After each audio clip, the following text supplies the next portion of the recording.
meu irmão, minha irmã.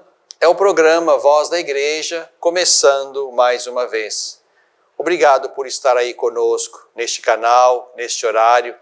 Vamos partilhar as coisas boas da nossa fé nesse caminho de conversão que é a Quaresma. Quaresma nos convida a recuperar o nosso movimento interior de construção do nosso ser. Esta é a coisa boa que nós recebemos da Igreja, recebemos de Deus neste tempo da Quaresma. Um convite a colocar em ordem a nossa vida.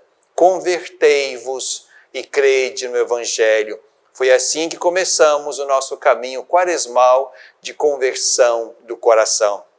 É assim que somos chamados a viver as práticas externas da Quaresma, a fim de que essas práticas externas signifiquem também um movimento interior de conversão, de ordenamento, a fim de que, pelo caminho da mudança interior, possamos também, em alguma medida, levar mudança e conversão para as estruturas do mundo, para o mundo fora de nós, porque a nossa presença no mundo precisa ser uma presença de sal, de luz, de fermento, como quer Jesus, nosso Mestre.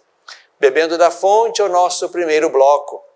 Vamos mergulhar então, mais uma vez, no texto que a Igreja vai utilizar neste terceiro domingo da Quaresma. Se você tem aí por perto a sua Bíblia, pode tomá-la agora. Vamos ler o texto de João.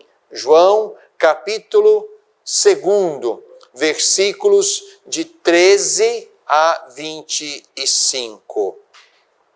Aproximava-se a Páscoa dos judeus e Jesus subiu a Jerusalém. No templo, Jesus encontrou vendedores de bois, ovelhas e pombas e cambistas instalados ali. Então fez um chicote com cordas e a todos expulsou do templo, juntamente com os bois e as ovelhas. Esparramou as moedas dos cambistas e revirou suas mesas. E aos vendedores de pombas, Jesus disse: tirai isso daqui, não façais da casa de meu Pai um mercado. Os discípulos se recordaram do que está escrito: o zelo por tua casa me devora. Então os judeus perguntaram a Jesus: que sinal nos mostras para agires assim? Jesus respondeu: destruí este santuário e eu o levantarei em 3 dias. Os judeus disseram: a construção deste santuário durou 46 anos e tu o levantarás em 3 dias? Jesus, porém, se referia ao santuário que é o seu corpo.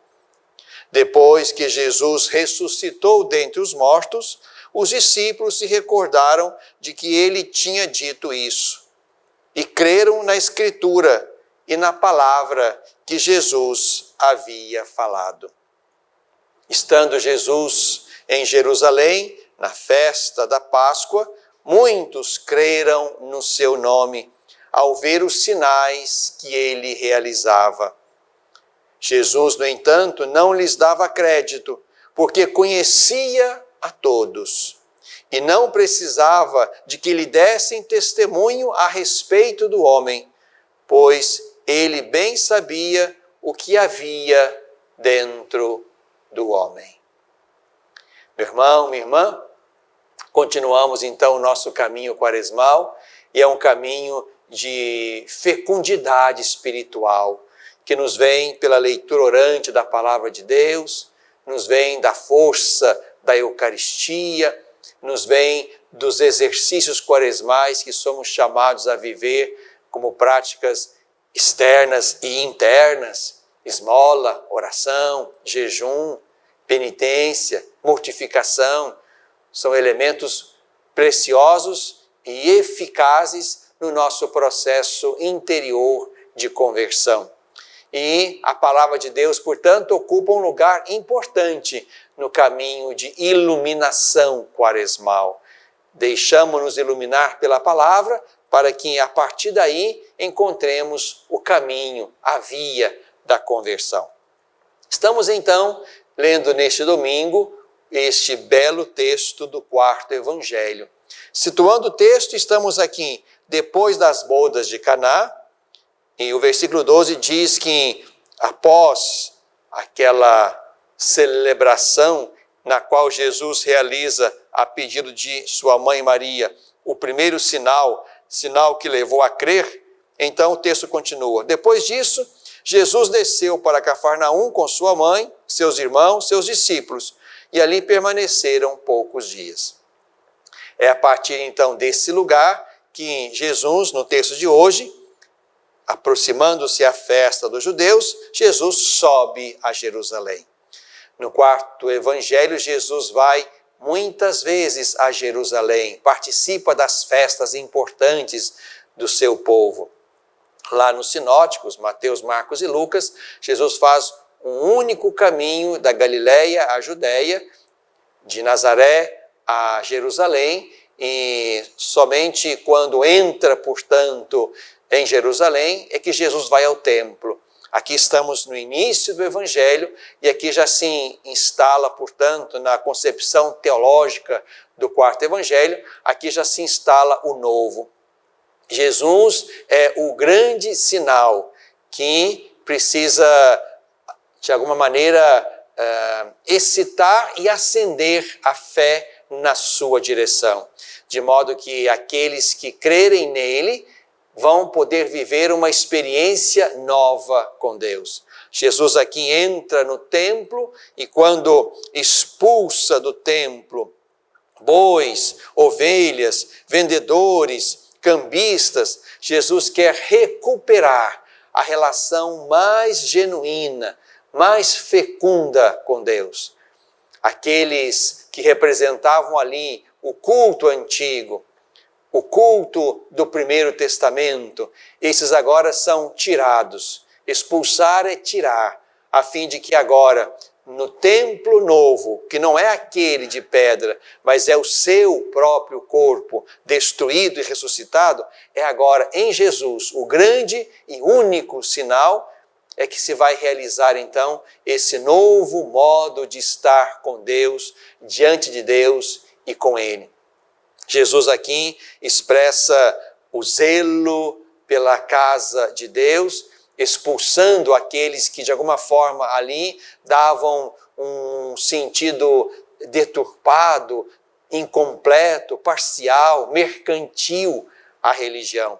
E Jesus então vai exatamente mostrar que é a partir da fé nele e na sua ressurreição, é a partir daí que se vai, portanto, construir uma relação nova, um templo novo, onde Jesus é esta pedra fundamental, a partir da qual estabelecemos esta relação nova com o seu Pai, nosso Pai. A todos aqueles que creram, deu-lhes a capacidade de se tornarem filhos de Deus. Isso está lá no capítulo 1 deste quarto evangelho. O quarto evangelho é o evangelho dos sinais. Não se fala propriamente de milagres, mas se fala de sinais. Sinais que excitam a fé, que levam a fé. Foi assim com o primeiro sinal. Foi isso que eles, de fato, agora pediram a Jesus, não é? Um sinal. Mas Jesus diz que não haverá sinal senão Ele mesmo. Que sinal nos mostras para agires assim? Destruir este templo e eu o levantarei em 3 dias. A ressurreição é o grande sinal que a partir do qual a nova comunidade então estabelece uma relação nova com Deus a partir e através de Jesus, o sinal. Os sinais que vão aparecendo ao longo do quarto evangelho são sinais que apontam para Jesus. São sinais que revelam a sua identidade divina, messiânica, sobrenatural, a fim de que sobre Jesus se ponha então a fé nova, revigorada, purificada, uma fé que não passa mais, digamos, pelos sacrifícios antigos e estéreis, mas uma fé que passa agora pelo corpo do Senhor, vivo e ressuscitado, uma fé que nasce, portanto, da capacidade de escutar Jesus, de crer na sua palavra e de ir com ele.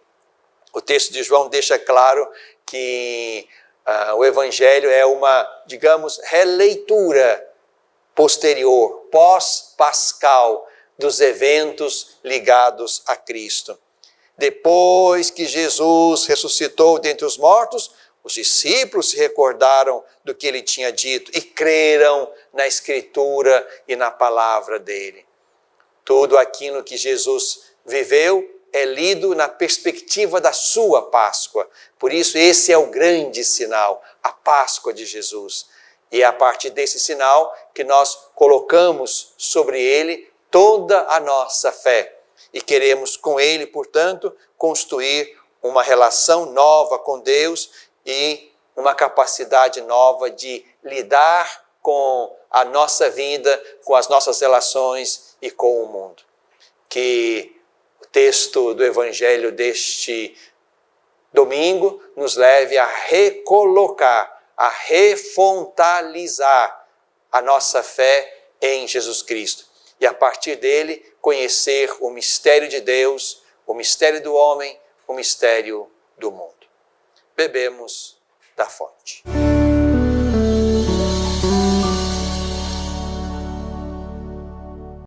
Educar para a vida. Formar homens e mulheres para a plenitude. Uma educação católica. Lembro-me bem, quando era criança, da importância de minha família em toda a minha educação. Aprendi que a fé e a razão, o conhecimento, são bases que se complementam para se formar um ser humano íntegro. Valores e virtudes fundamentais para ser quem eu sou e sempre agir com coração e alma para alcançar os objetivos mais altos.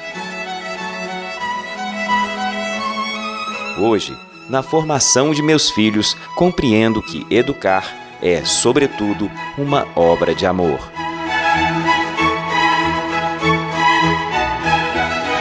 Colégio Magnífica. Educar para a plenitude. Pré-matrículas abertas.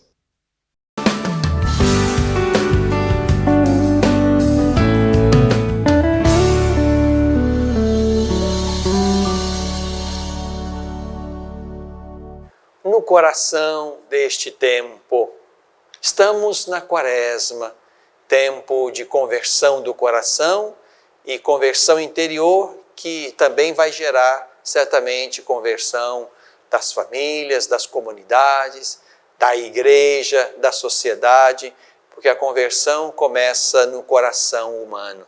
É a partir deste lugar que começam os sentimentos novos, os olhares novos, as perspectivas novas, sempre a partir de Cristo. Conversão significa recomeçar a partir de Cristo. Por isso é sempre bom recolocar Cristo no centro da Quaresma. Bom, no centro da fé, no centro da igreja, no centro do mundo. Mas a Quaresma é o tempo de recentralizar a pessoa de Jesus Cristo. De modo que, olhando para Cristo, aprendendo dele como discípulos, querendo imitá-lo como nosso mestre, nós possamos, de fato, recomeçar a partir de Cristo. A conversão é tão somente isto.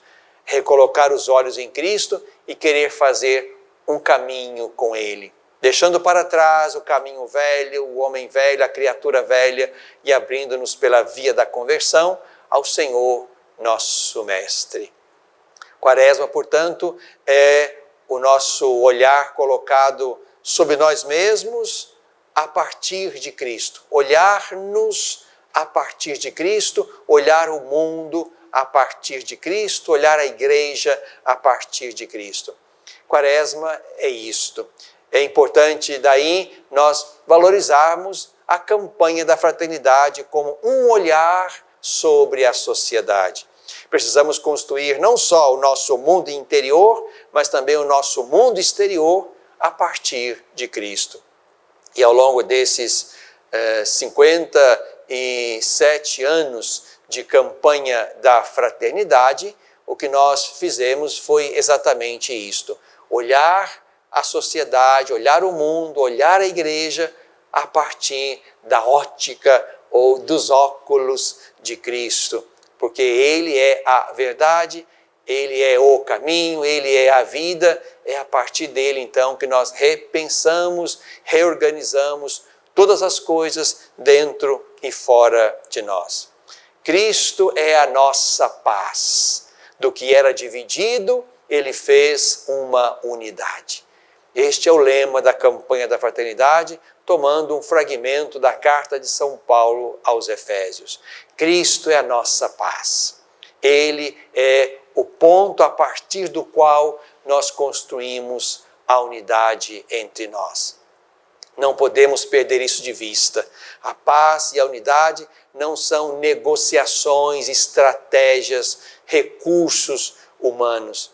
Não são simplesmente resultado de planejamentos humanos.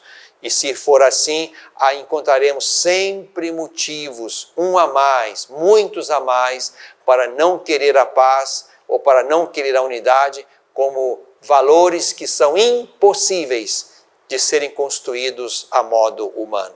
Cristo é a nossa paz. Ele, do que era dividido, fez uma unidade. É por causa dele que nos empenhamos para olhar para além dos conflitos, para além das diferenças, para além da diversidade, para além dos problemas, e com ele e por ele construímos uma humanidade capaz de conviver como irmãos. Fraternidade e diálogo, um compromisso de amor. Esta é a via, meu irmão, minha irmã, pela qual construímos paz e unidade. Diálogo amoroso. É isso que a campanha da fraternidade quer convidar-nos a viver e a nos converter para esta realidade de diálogo amoroso entre nós. O ser humano é um ser de relação e de comunicação. É por isso que precisamos nos entender acerca de todas as matérias, de todos os caminhos, conflitos, desafios, problemas, no passado, no presente, no futuro. Nós precisamos exercitar-nos aí, neste lugar de um diálogo amoroso capaz de nos colocar à mesa para construirmos uma humanidade capaz de se amar e de se cuidar como o Senhor Jesus deseja. Queria, nesse segundo bloco, brevemente, visitar com você os objetivos desta campanha da fraternidade. Para além das suas dificuldades, ela também tem coisas boas e intenções boas, e nós precisamos recuperar isto, de modo que não percamos de vista também o dever de casa a que esta campanha da fraternidade quer nos convidar. A campanha da fraternidade ecumênica de 2021 quer nos ajudar a redescobrir a força e a beleza do diálogo como caminho de relações mais amorosas. Recuperar a força e a beleza do diálogo entre dois, na família, na comunidade, na igreja, na sociedade, entre os muitos grupos que existem entre nós. Não podemos nos furtar ao diálogo, a beleza e a força do diálogo amoroso. Fazer isto com amor significa saber a hora de falar, o jeito de falar, o conteúdo da fala, a ocasião de fazer isto, sempre respeitando o tempo, a hora, a situação do outro. Dialogar é dar a palavra, é ouvir e falar, é construir juntos a decisão acerca da verdade. Sabemos que a verdade é Jesus, mas haveremos de propô-lo, não de impô-lo. E propor Jesus significa dialogar com amor até que a própria força e a eficácia da palavra e dele mesmo, que é a palavra, até que isto repercuta no coração humano que escuta e que se abrirá à verdade. E essa verdade é Jesus e tudo quanto ele nos ensinou. Essa campanha também quer nos levar a denunciar as diferentes violências praticadas, muitas vezes, infelizmente, em nome de Jesus. Nenhuma violência serve. A nenhuma violência Deus assinaria embaixo. A violência não é o caminho de construção das relações e dos projetos humanos e sociais. Muito menos a violência praticada indevidamente no nome de Jesus.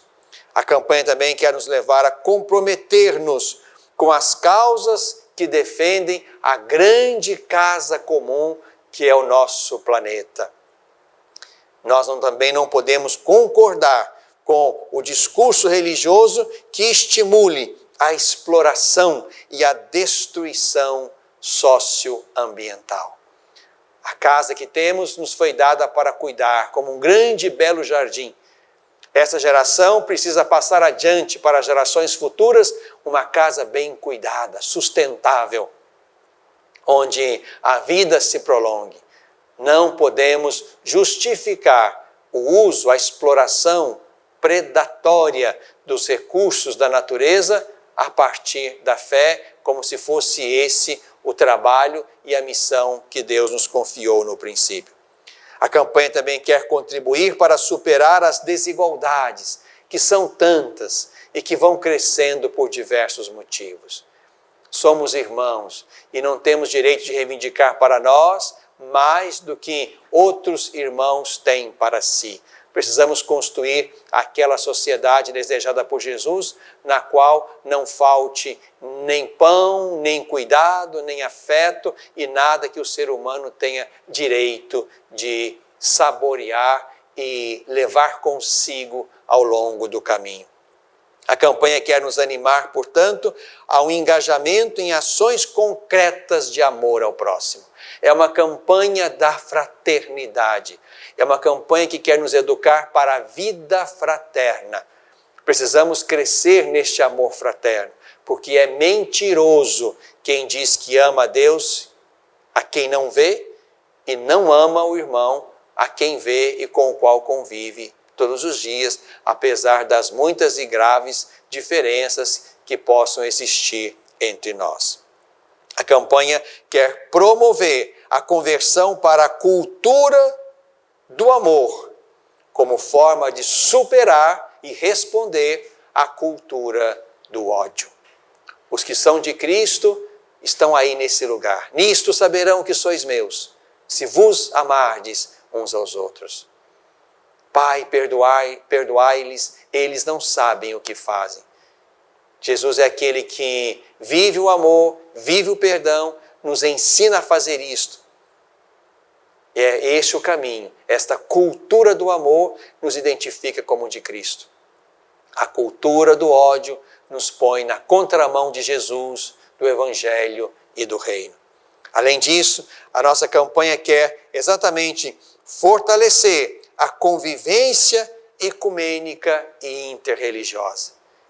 Nós sabemos quem somos como igreja, sabemos a nossa pertença plena a Jesus Cristo, mas precisamos dialogar com aqueles que estão em outros lugares religiosos, cristãos ou não cristãos, porque há em todos esses corações uma vontade de conhecer a Deus e de chegar a Deus. E precisamos construir pontes de modo que a nossa fé em Jesus Cristo nos ajude a viver verdadeiramente como irmãos.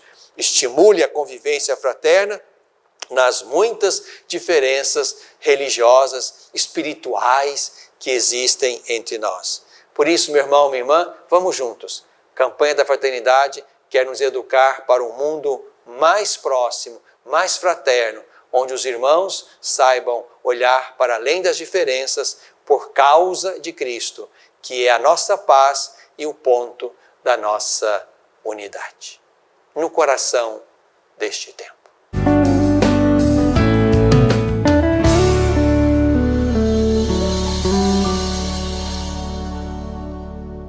Superar uma tempestade em sua vida familiar é encontrar um lar provisório. Uma família que a acolha por um tempo, enquanto sua própria família se reestrutura para recebê-la de novo. Essa é a proposta do Serviço Família Acolhedora. Transformar as dificuldades de hoje em possibilidades de futuro. Serviço Família Acolhedora. A tempestade passa, a vida continua. Participe e faça a diferença.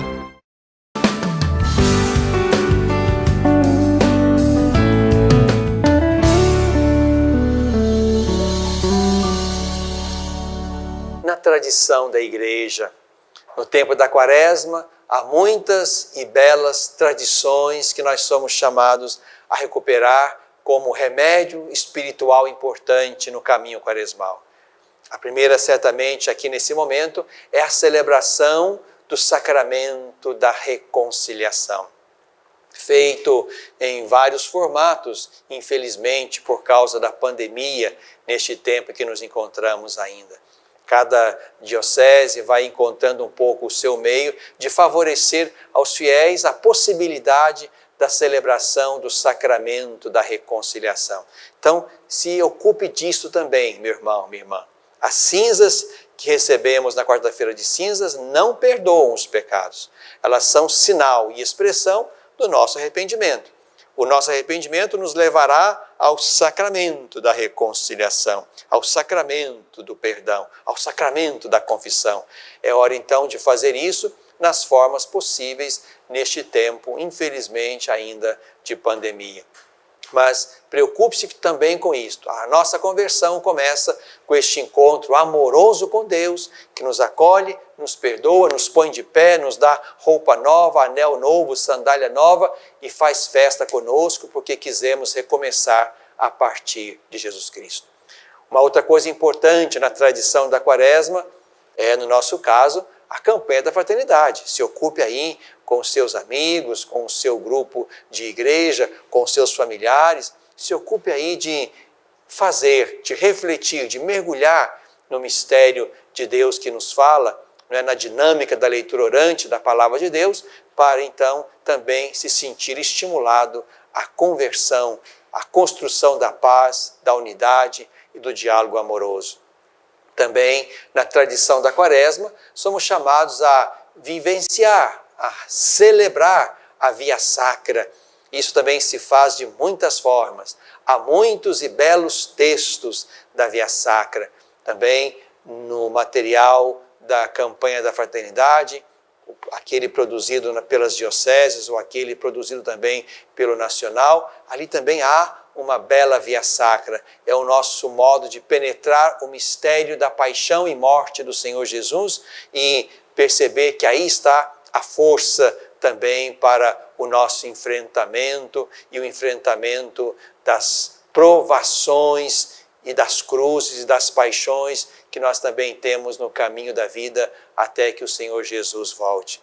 Então, viver a via sacra é também uma prática bonita que nós podemos e devemos viver ao longo da Quaresma.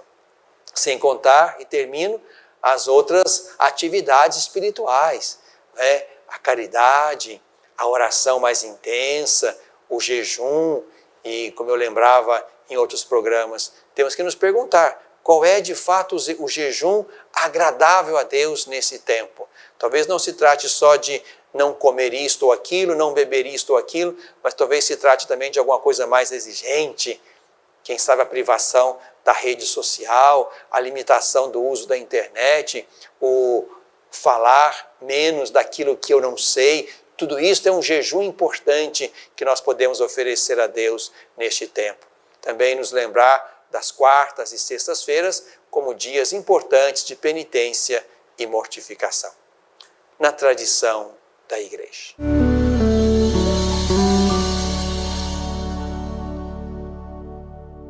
Educar para a vida.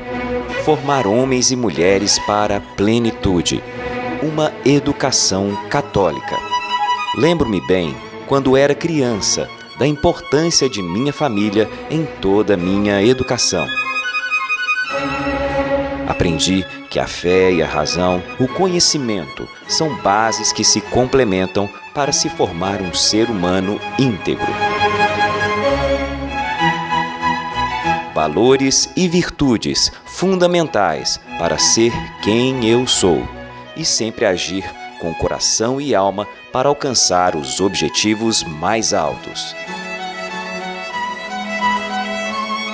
Hoje, na formação de meus filhos, compreendo que educar é, sobretudo, uma obra de amor.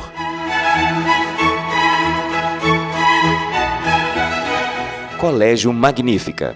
Educar para a plenitude. Pré-matrículas abertas.